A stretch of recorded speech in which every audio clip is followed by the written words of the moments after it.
მოგესალმებით მეგობრებო, როგორ ხართ? დარწმუნებული ვარ, მშვენიერი განწყობა გაქვთ ამ ზიან დღეს. მოგიკითხავთ დიდი სიყვარულით, მაძლიერებით პატივისცემით, ტრადიციისამებრ უპირველეს ყოვლისა ჩემი არხის გამომწერებს, ასევე ერთგულ მაყურებლებს, ადამიანებს, რომლებიც ნდობას მიცხადებთ და ჩემს სივრცეში იმყოფებით. გულწრფელად გეტყვით, დღეს არ მქონდა გეგმაში რაიმე ვიდეოს ჩაწერა, გარკვეული დატვირთული რეჟიმიდან გამომდინარე, თუმცა უხელესის მომაყურებელმა დამიკომენტარა ფულიო რატო არის ესე უმნიშვნელოვანიო, მსგავსი კონტექსტის კომენტარი იყო და იქვე დავპირდი, რომ მომავალ ვიდეოში თქვა, უცბად ვისაუბრებ ამაზე თქვა და აღარ გადავდებ. ნახეთ, როგორი მომენტია ჩემო კარგო ადამიანებო. ყველაფერი სამყაროში როგორც სხვა, ფულიც არის ენერგია, ხო? ერთ მარტივ მაგალითს მოგიყვანთ, ეს არ არის ჩემი, ასე ვთქვათ, ხო იცით საერთოდ როგორი მომენტია, მე არც სიბრძნეზე მაქვს პრეტენზია და არც სულელობაზე, სწორად გამიგეთ, მაგრამ არ იგეთი ნათქვამი, რომ ბრძენი მაშინ საუბრობს რაღაცას, რაღაცის თქმა უნდაო და სულელი მაშინ, როცა ამისი საშუალება მიეცემაო, ხო? ახლა კიდევ ერთხელ ვიმეორებ, ჯერ ბრძენა ადამიანობამდე ალბათ ძალიან ბევრი მაკლია, თუმცა მაქვს აბსოლუტურად ჯანსაღი ამბიცია, რომ სულელი ნამდვილად არ ვარ.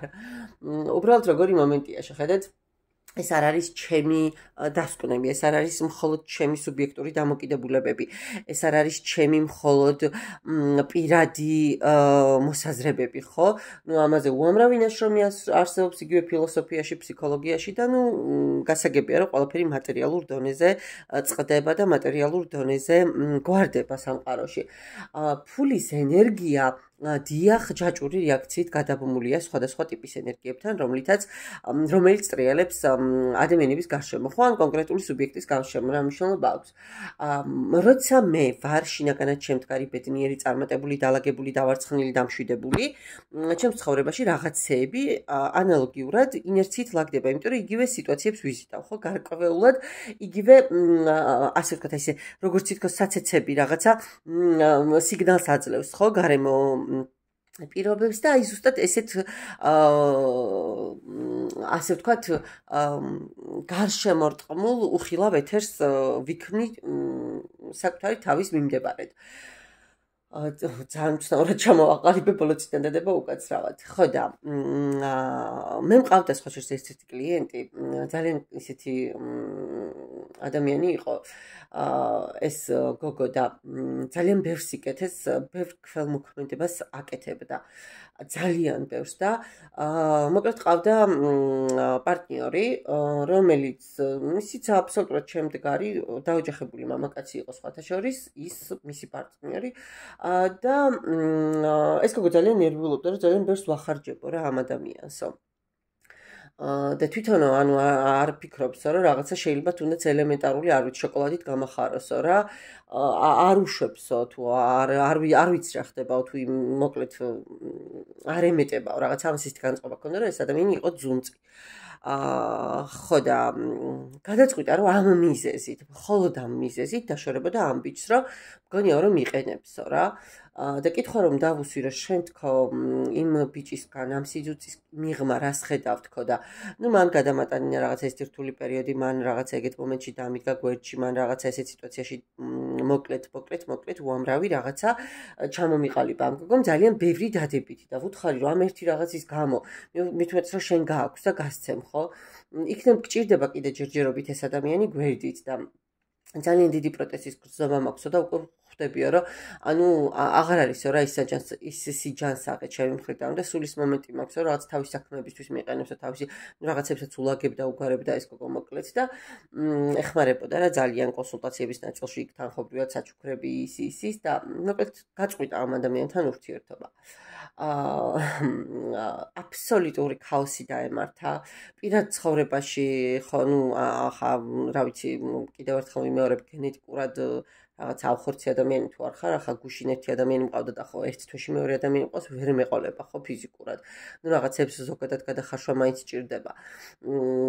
და სრული სიცარიელე, მოკლედ ამ გოგოს ძალიან დაეცა თვითშეფასებაც, განწყობაც, ემოციებიც და მოხდა ისე, რომ ძალიან მალე ამ გოგომ სადაც ალბათ 8-9 თვეში სამსახურიც დაკარგა, ფინანსურადაც ძალიან ღვევები, რყევები დაიწყო მის გარშემო და დღემდე ვერ მოითქვა ამ ადამიანმა სულიად, დღემდე ვერ დაულაგდა ვერც პირადი და ვერც ფინანსური ნაწილი.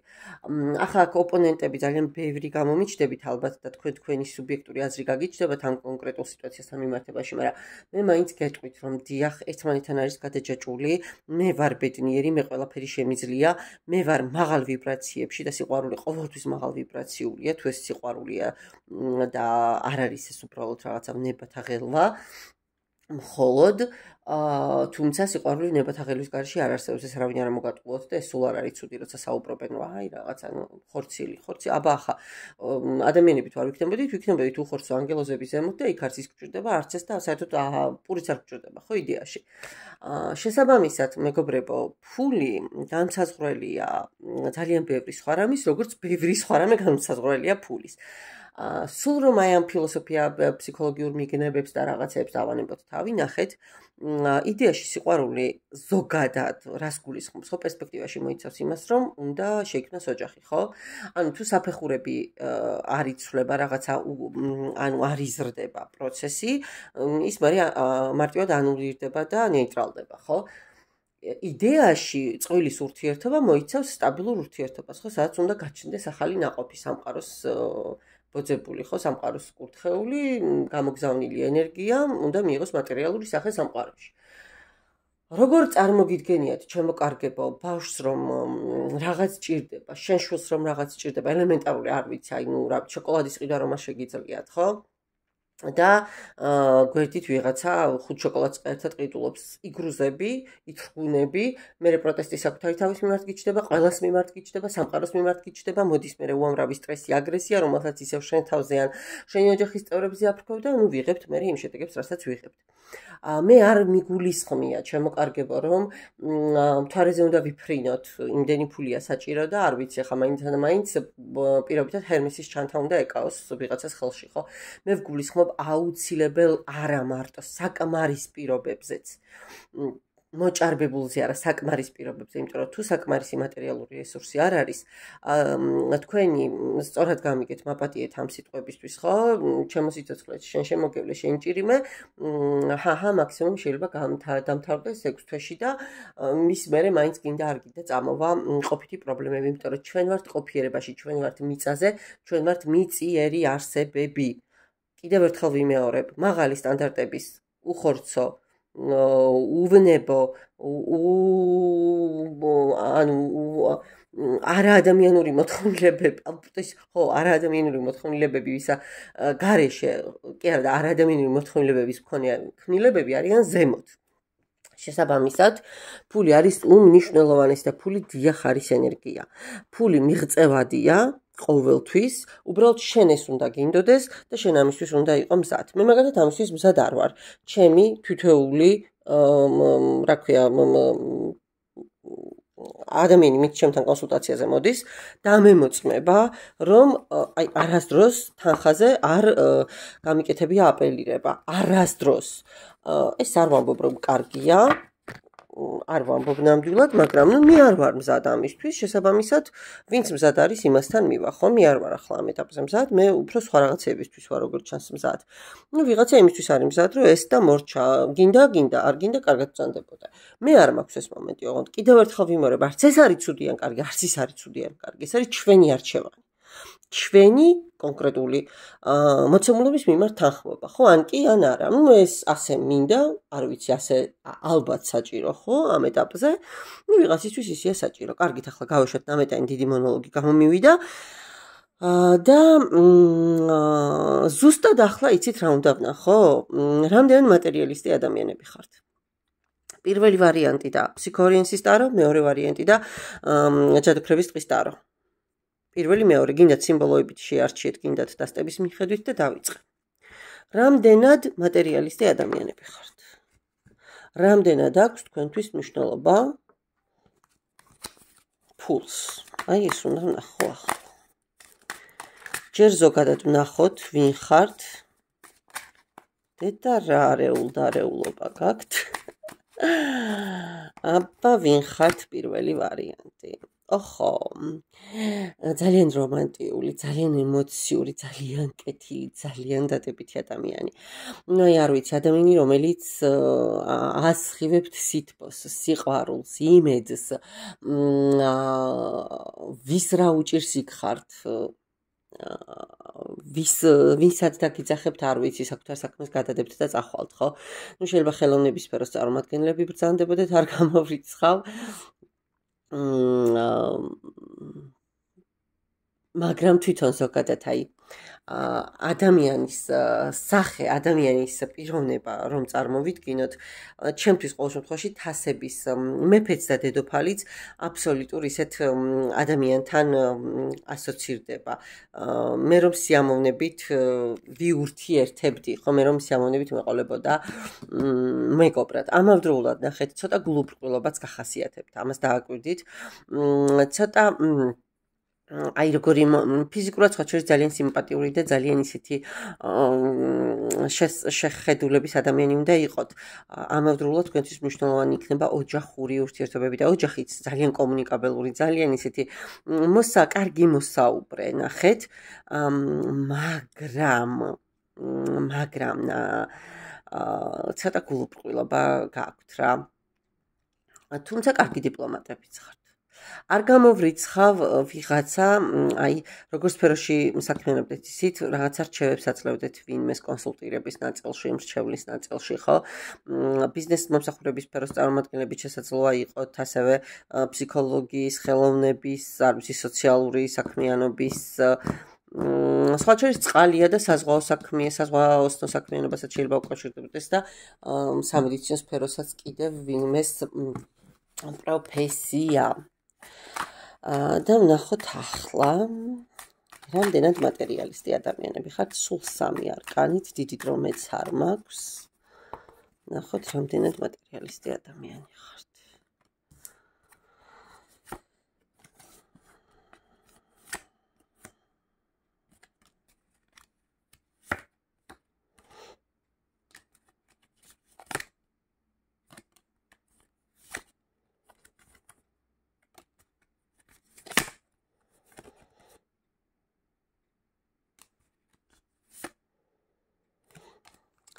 ხო, ნახეთ ახლა როგორი სიტუაციაა თქვენთან, ჩემო კარგო ადამიანებო. აი ზუსტად ის თემა, რაც მე წერღან გავაჟღერე, რომ თქვენ იცით, რომ ყველაფერი სამყაროს კანონზომიერებით ხორციელდება რა. თქვენ იცით, რომ ზოგადად სამყარო ისეა მოწყობილი, რომ რაც არის, ასე ვთქვათ, მოცემული და მოწოდებული, ის ყველაფერი ადამიანისთვის საჭიროა. ანუ თქვენ ყველაფერს უდგებით, არა მარტო პრაგმატული, ცოტა ფილოსოფიური კუთხითაც და დიახ იცით, რომ სამყარომ თუ ასე დააწესა და სამყაროში რა კი გაჩნდა იგივე ფული, იგივე მატერია, ხო, იგივე საგნები, ეს ჩვენთვის საჭიროა, ხო? ამიტომ თუ საჭიროა, მჭირდება და უნდა მქონდეს. რაც არ უნდა თავდაყირა სიტუაციაში ხოთ, ხო, ჩამოკიდებული მამაკაცის პირობებში. თქვენ ყოველთვის იცით, რომ აი მინდობილი ხართ სამყაროს. სხვათა შორის საერთოდ თასების წარმომადგენლები ინტუიციით ძალიან იწონებენ თავს და სწორადაც იწონებენ, იმიტომ რომ აქვთ ეს ინტუიცია. და თქვენ იცით, რომ სამყარო თქვენ სტილს საკმარის პირობებს არასდროს არ მოგაკლებთ. მაგრამ არ ხართ გადარეულები და გაგიჟებულები აი ამ პენტაკლებზე, ხო? იცით, რომ მე თუ მაქვს მშვიდი ოჯახი, მე თუ მაქვს დაალაგებული სიტუაცია ოჯახში, მე თუ მშვიდად ვარ, მე თუ ვენდობი სამყაროს, ჩემს ცხოვრებაში შემოდის პენტაკლები, ხო, რვიანი ხმლებით არ უნდა მქონდეს ჩემი რაღაცა პოტენციური შიშები და შფოთვები, ხო? ჯერ არ მომხდარ საქმეებზე ჩემი ვერსიები არ უნდა შევქმნა. ძალიან დაბალანსებული და ისეთი ტიპაჟები ხართ. პირველი ვარიანტი მშვენიერი, მე მომეწონა ძალიან და ვნახოთ ახლა მეორე ვარიანტი. გაცრავად.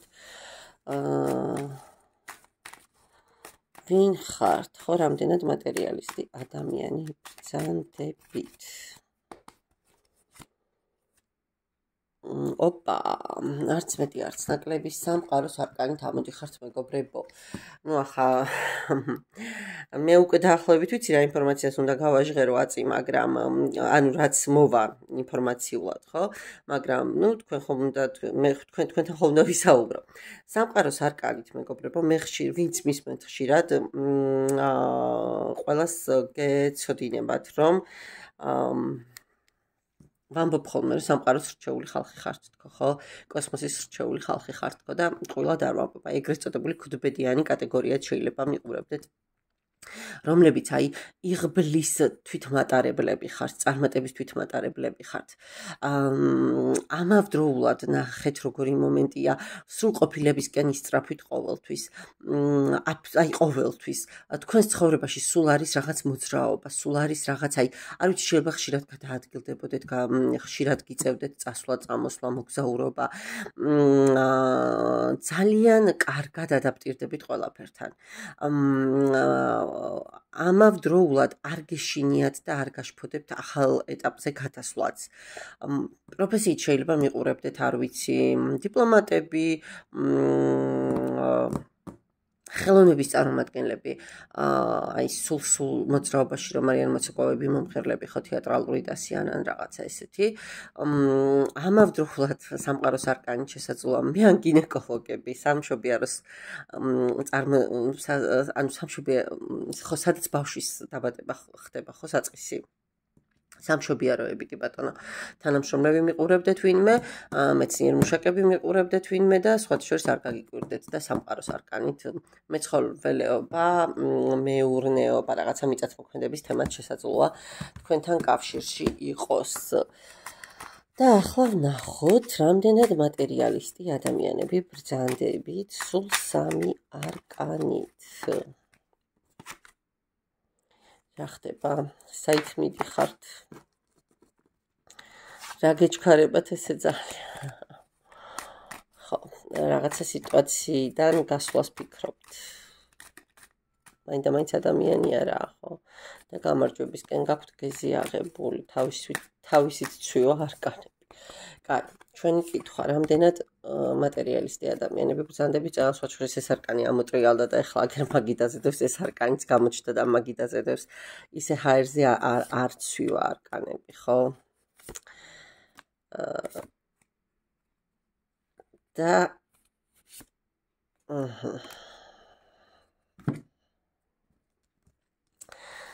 ნახეთ მეგობრებო,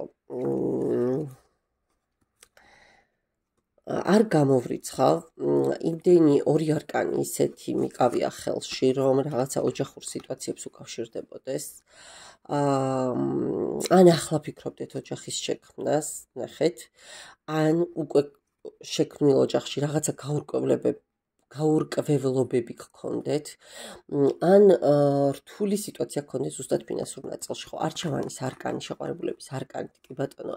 ხშირ შემთხვევაში ჩვენ პირად ნაწილსა და კონტექსტში ვსაუბრობთ ხოლმე, რომ თუ აი რაღაცა ხო იქ ორ ადამიანს შორის არის არჩევანი, იქეთ წავიდეთ თუ აქეთ წამოვიდეთ, კი სიყვარული არის, მაგრამ იქ რაღაცა მაინც ჭრდილოვანი მხარე რჩება, ხო?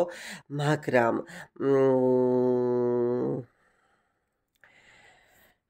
ზოგად ნაწილში რომ ვიგულისხმოთ, ხო, მე კითხვა მაქვს თქვენს მატერიალურ ინტერესებთან დაკავშირებით დასმული.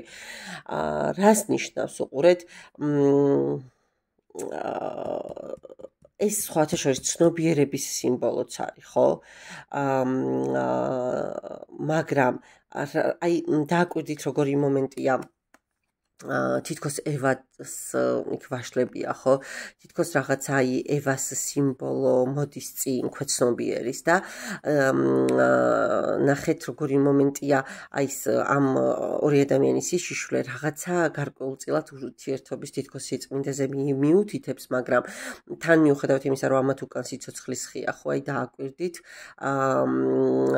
და მათ თავზე არის აი ეს გრძნობა ვაშლების სახით, მაგრამ ნახეთ როგორი მომენტია, აი ეს ურთიერთობა უნდა გადავიდეს რაღაცა სტაბილურ სიტუაციაში, ხო? ხორციელი სურვილებიდან ემოციებზე, მაღალ სულიერ საფეხურზე უნდა გადავიდეს რაღაცნაირად. ზოგადად ეს არკანი, ამისი, ანუ რაც არის მნიშვნელოვანი დატვირთვა და შინაარსი, ჰარმონია წარმატებია, ურთიერთობებია, ხო, ღირებულებებია, სხვათა შორის ბიზნეს პარტნიორობასაც მოიცავს, რომ იცოდეთ და დააკვირდით როგორი თემა, აი ყველა დაბრკოლების გადალახვა. როცა მე აქ იმპერატრიცაც მაქვს, იმპერატრიცა თქვენ იცით ვინც ხშირად მიყურებთ რომ და კიდევ პენტაკლების სამიანი, ხო? ვიტყოდი რომ პირველ ვარიანტთან შედარებით უფრო მატერიალისტები ხართ, უფრო გაცნობიერებული გაქვთ ის თემა, რომ კი, თანხა, ფული ბევრ რაღაცას ნიშნავს, ხო, ფულის ენერგიაზე ძალიან ბევრი რამ არის დამოკიდებული, მით უმეტეს მე რაც წეღან ვისაუბრე შესავალში, ხო, რომ ოჯახი თუ გაქვს და გრძელვადიანი პერსპექტივები და გეგმები, იქ აუცილებელია ამის გარეშე არაფერი არ გამოვა, ხო? აქ უფრო ისეთი მიზანდასახული და უფრო სწორად გათვლილი ადამიანები ხართ. აქ სხვათა შორის მინდა თქვა, რომ გარკვეულწილად აი სწორად გადმოფრინდა ეს არკანიც, უფრო დიდ მიზნებზე გაქვთ გათვლა ვიდრე პირველ ვარიანტს. ანუ იმისთვის თუ საკმარისი რაღაცეები და აუცილებელი კი ბატონო თქვენ არა, თქვენ უფრო ისეთი ძლიერი